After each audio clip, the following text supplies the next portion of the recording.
Então nós tínhamos que fazer algumas escolhas, tá? A gente sabia que o adversário ia ter mais volume, principalmente na primeira parte do jogo. Os primeiros 15, 20 minutos ia tomar muita iniciativa, como faz. Trazia a empolgação do último jogo, né? E a gente com aquela preocupação inicial de estar bem posicionado, não tentar jogar uma bola curta por dentro na primeira parte, onde a pressão sobre os volantes era muito intensa.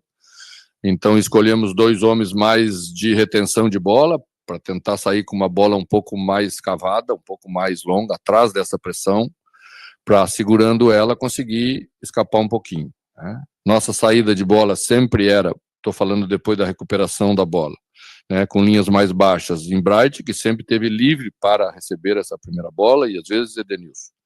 Mais raro Edenilson, porque Edenilson participava mais do processo de retomada de bola. Bright nem tanto, ficava sempre para o último jogador do Flamengo do meio campo. Mas aí você fica mais baixo, a distância que temos que percorrer é muito grande, você não consegue chegar.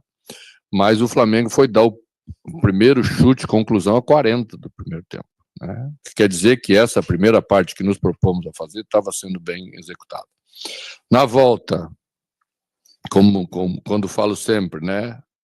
Do lado de lá tem gente competente, o Flamengo veio um pouco diferente, nós não conseguimos mais segurar essa pressão e erramos 2 vezes seguidas a saída de transição, né? Você não pode errar a saída de transição grosseiramente, porque aí você pega o contra-ataque do contra-ataque, e assim sofremos o gol.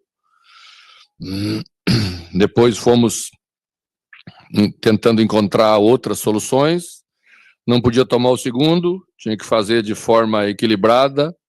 A gente optou por ter também uma saída pela direita a partir daquele momento, com a entrada do Pavon.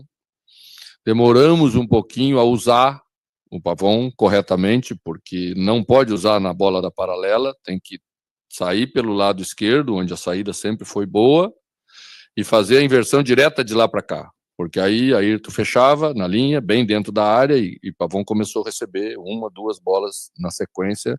Antes da penalidade máxima, nós já tínhamos tido duas transições de boa qualidade. A gente leva a esse ponto, vamos saber valorizar ele bem pelo momento de tudo que está acontecendo, que ele seja, né, algo motivador para a gente logo nas próximas rodadas, aí com a volta de jogadores que estiveram fora, como o Alisson. Hoje a gente, por exemplo, nas alterações para o meio-campo tinha muita preocupação, porque não tínhamos quase jogadores para estar aí, principalmente os de característica mais de marcação, tanto que tive que botar Noriega. Eu diria que 80% do meu tempo eu uso a Monday. Desde que a Monday entrou, isso, tô falando 5 meses de operação, a gente já economizou quase 8 mil. Parte, quando o Dodge não conseguiu terminar o jogo,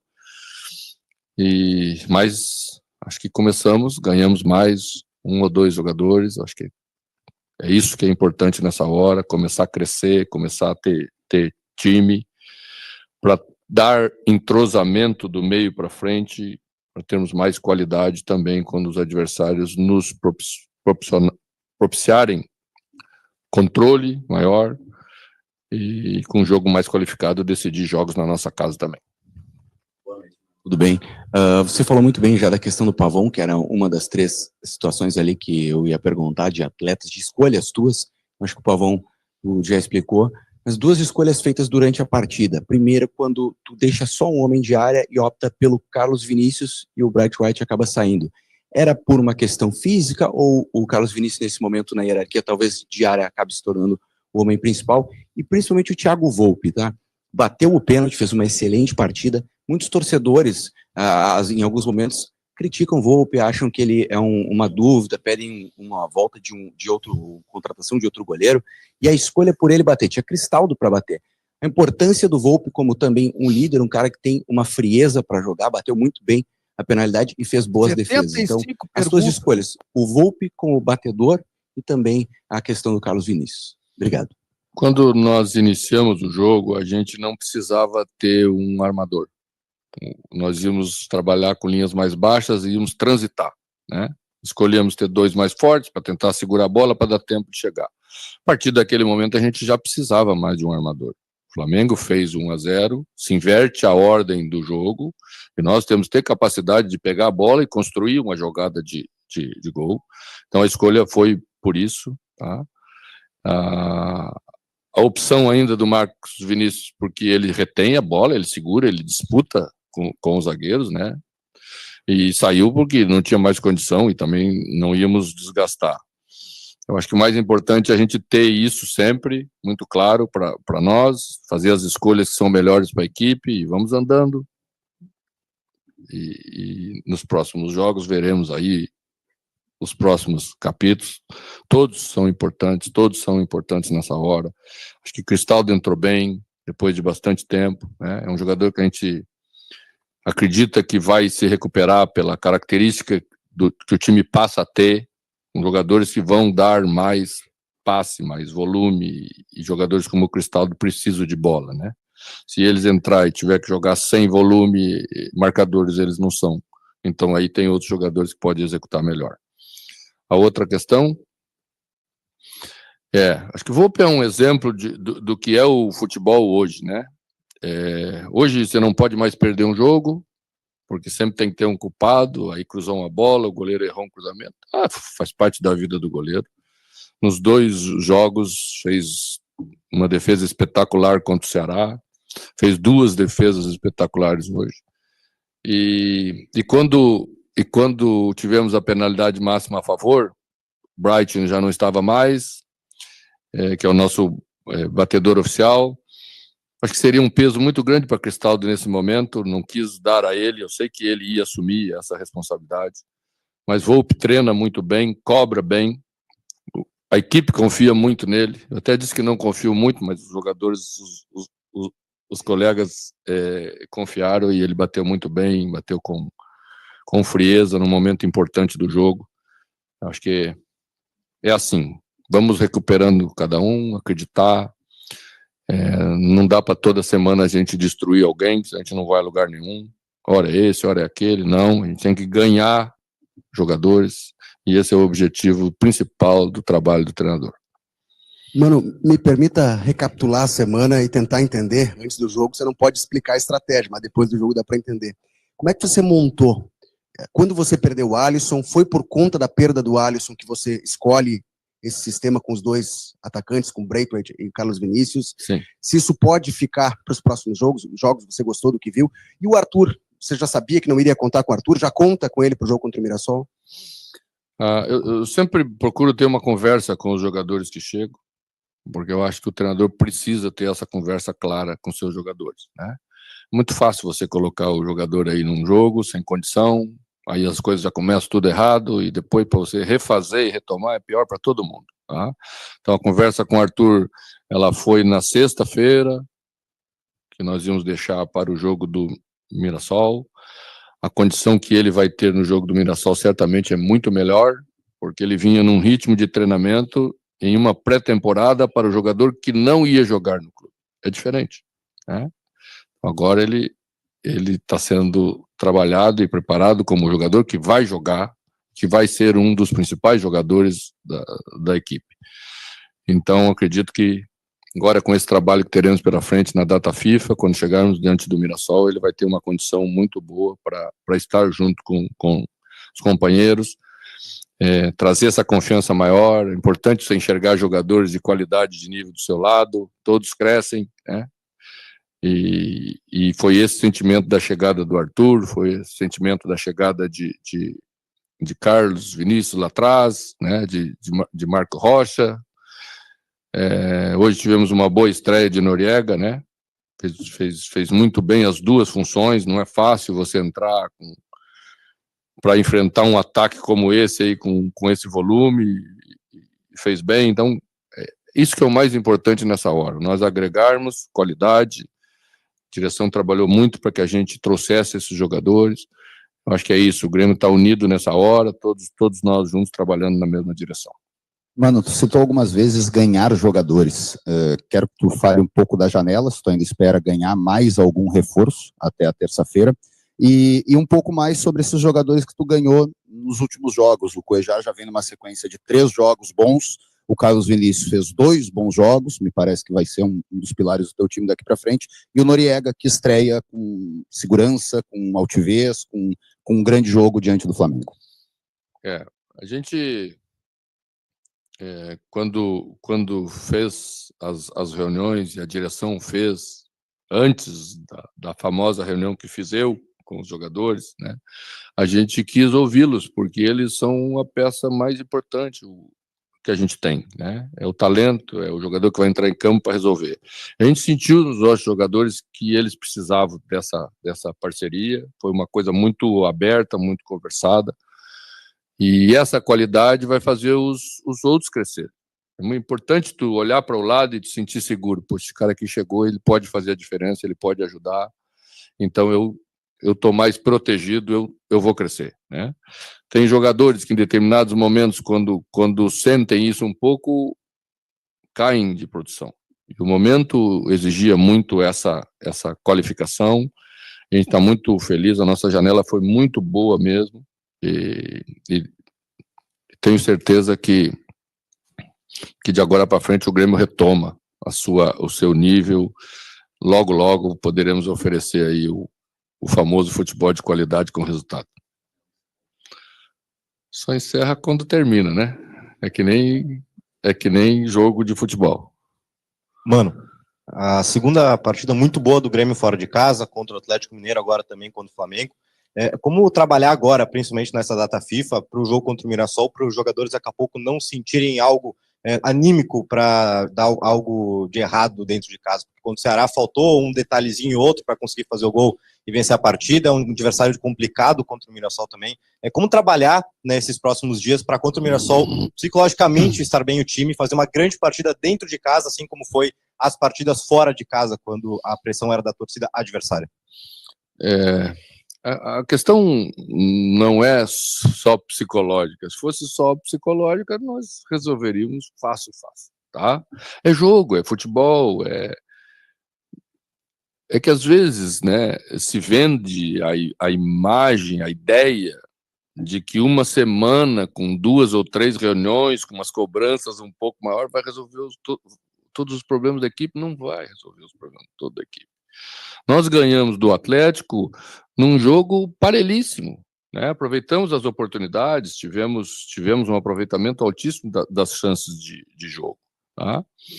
Aquelas coisas que o futebol propicia, talvez quase só o futebol propicia, né? Você ter, às vezes, 2, 3 chances e aproveita, você faz o seu gol, vence uma partida, o adversário tem mais, não consegue fazer. Então, assim, nós não fomos para o jogo com o Ceará convictos de que tudo tinha se resolvido. A gente sabia que o Ceará ia nos impor uma dificuldade, porque eu falei lá na entrevista depois do jogo, se tu pegar os 10 jogos anteriores, o Ceará não tinha nenhum jogo ruim. Ontem fez um ruim, perdeu.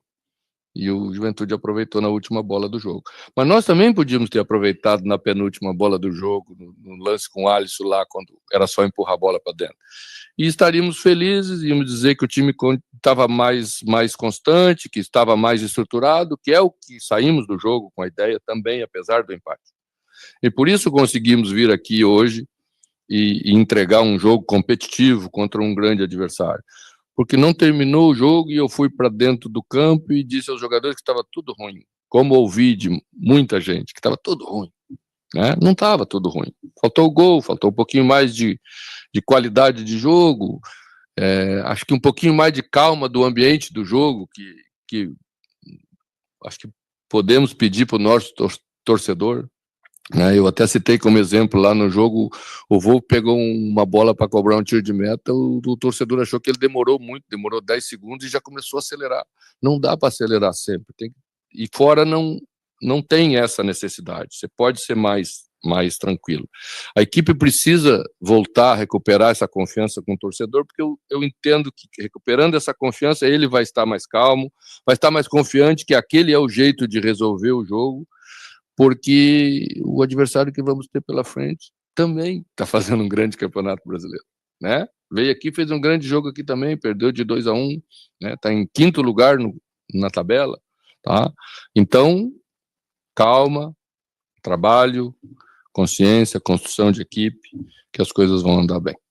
Boa noite, mano. Pedro Henrique Carvalho, da Band News FM aqui. Bem-vindo de volta ao Maracanã. Obrigado. Você encontrou hoje um adversário muito difícil, né? E você conseguiu um resultado que só Botafogo e o Internacional conseguiram aqui, foi arrancar 2 pontos do Flamengo. Como que você lida, e se você tratou isso antes da partida, essa pressão inicial, né? O Flamengo veio de uma maior goleada da era dos pontos corridos contra o Grêmio, que hoje precisou fazer uma mexida ali no sistema defensivo com o Noriega, que salvou um gol. Queria que você falasse um pouco sobre isso, como foi trabalhar esse mental, se você já esperava essa pressão do Flamengo avassalador e o estádio inteiro em cima por um gol logo no início, e dentro de todos os problemas que o Grêmio tem no departamento médico, o que você espera nessa pausa agora para a data FIFA para ajustar? Qual é o setor? Se é a saída de bola, se é a jogada ensaiada, se é marcação, enfim. O que você espera extrair dos seus jogadores nessa pausa para a data FIFA? Obrigado. Bom, a gente conhece o Maracanã por ver e depois sentir na própria pele o que é a confiança do Maracanã lotado quando o Flamengo está bem, né?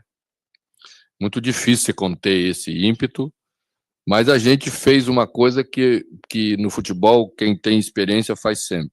Goleada de 8-0 você não analisa.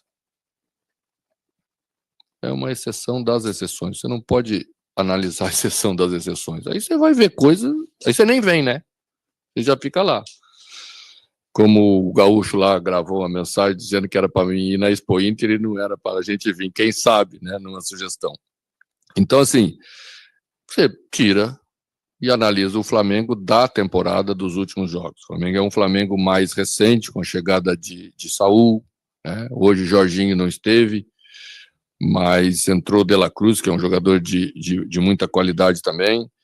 É um time que te impõe muita necessidade de percepção, de troca de marcação, de balanço de marcação, exige muito disso. A equipe foi bem, a nossa, nesse aspecto, né? Proporcionou pouco para uma equipe dessa qualidade. Então, o primeiro cuidado era esse, trabalhar uma ideia e executar ela bem. Em alguns momentos fizemos bem, fizemos uma linha de 5 com um atacante por fora do lateral, para tentar neutralizar uma movimentação que Plata faz muito bem aí, definimos Marlon para perseguir ele quase que até o fim da jogada, quase que nunca fizemos troca, sacrificamos Kik, Oliveira, porque teve que marcar lá embaixo o tempo inteiro, né? E às vezes isso custa caro, às vezes você pega uma bola e até depois não tem forças para chegar na frente. Mas o time tinha que fazer esse sacrifício, todos viemos conscientes de que tínhamos que fazer esse sacrifício, e isso é a coisa mais importante que tem. Tá? Por isso tivemos força para, depois do gol sofrido, com algumas alterações, ter chance para criar e empatar o jogo. Tá? E é isso, fizemos isso claramente com os jogadores. Eu sempre procuro levar uma ideia discutida com os jogadores e treinada. Quando você tem uma semana para fazer o trabalho, isso é melhor de executar. Tem várias sessões, repetimos. Bola parada, por exemplo, a gente trabalhou muito, porque o Flamengo tem uma bola parada muito boa. Ontem, no último treino, ainda fizemos uma troca, tiramos um daqui, botamos aí para ajustar. E é assim, tá? É trabalhar, às vezes dá certo, às vezes não dá. E mesmo se a equipe tivesse executado da maneira como executou e nós não tivéssemos, no mínimo, levado um ponto, eu ia parabenizar por uma parte daquilo que fizemos bem feito e trabalhar para que a outra parte seja melhor a cada jogo. A gente provavelmente vai ter a volta de Alisson, porque a lesão não foi grave, graças a Deus, tá? Não houve nenhum dano no tornozelo, apenas um hematoma.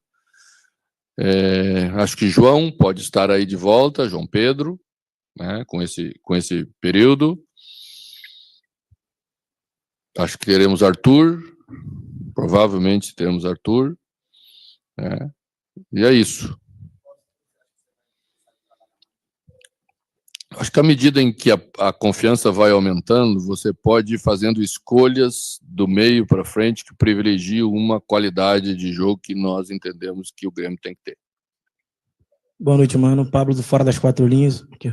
Fala, Pablo. Tudo bem? Mano, o Grêmio conseguiu um resultado importante contra o Flamengo no Maracanã. Eu gostaria de trazer um dado seu contra o próprio Flamengo. Nos últimos 3 anos você perdeu um jogo pro Flamengo, que foi na final do Campeonato Carioca, quando você ainda treinava o Fluminense. Fora isso, você teve 3 vitórias e 4 empates. Você é considerado uma pedra no sapato do Flamengo quando você enfrenta Temos que levar isso aí para o Rio Grande do Sul, esses dados aí, porque o pessoal fez o contrário lá, os dados eram muito ruins e tal. Obrigado, muito obrigado. Eu gostaria também que você falasse da importância desse ponto de hoje contra o Flamengo, né? Conseguiu uma vitória contra um Atlético Mineiro, que é um time também que sempre briga por títulos, seja do Brasileirão ou da Copa do Brasil, e conseguiu esse resultado contra o Flamengo e vem contra o Mirassol forte na arena com o apoio do seu torcedor. Obrigado. A gente enfrentou 2 dos principais ataques do Brasil, eu acho. O do Atlético é um ataque muito forte, né? Muito definidor, você não pode dar muita chance que eles marcam. E hoje do Flamengo também, né? Acho que é mérito da equipe, do sistema como um todo, da entrega de todos os jogadores para que a gente passasse pelos momentos mais difíceis do jogo, e foi o que a gente fez. Tá? Acreditamos nós que estamos no caminho, confiamos que estamos no caminho, e vamos trabalhar para logo estar mais distante da situação aqui de baixo, tentar fazer parte de uma turma do meio da tabela, passar o meio da tabela, que a gente ainda não conseguiu passar, mas acredito que essas possibilidades agora começam a se abrir à medida em que a equipe vai ganhando essa confiança e vai ganhando novos jogadores para ter um futebol ofensivo também, como a gente quer ter. Mano, boa noite, Eduardo da Mosaic Esportivo. Queria que você falasse um pouco de como você pensou o jogo, porque como nossos colegas falaram, o Flamengo vem de um 8-0 e a maioria da torcida do Flamengo estava esperando um resultado elástico hoje novamente, só que o Grêmio falhou muito pouco defensivamente, mas, na minha opinião, uma dessas falhas acabou saindo o gol do Flamengo. E como você pretende usar o Arthur nesse time? Bom, eu vejo o Arthur como um segundo jogador de meio, né? E a gente tem aí 2 primeiros agora, Cuéllar voltou de forma muito satisfatória fazendo a função, a gente tem Noriega, que é um jogador primeiro, então a gente vai deixar essa função para eles, né? E vai colocar Arthur, que é um jogador de passe, um jogador de movimentos curtos, inteligentíssimos, já deu para ver nos primeiros treinamentos aquilo que ele acrescenta. E eu penso que aí reside exatamente onde começa a evolução que nós queremos ter. Todo mundo sempre pensa nos meias, né, para construir um jogo. Mas hoje, no futebol atual, a armação de uma equipe começa nos volantes e às vezes até nos zagueiros.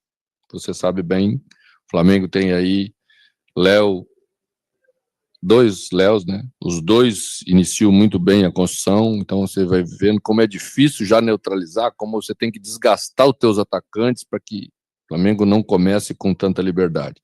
E a gente estava se ressentindo muito disso. Nossa bola não passava no meio-campo com tranquilidade.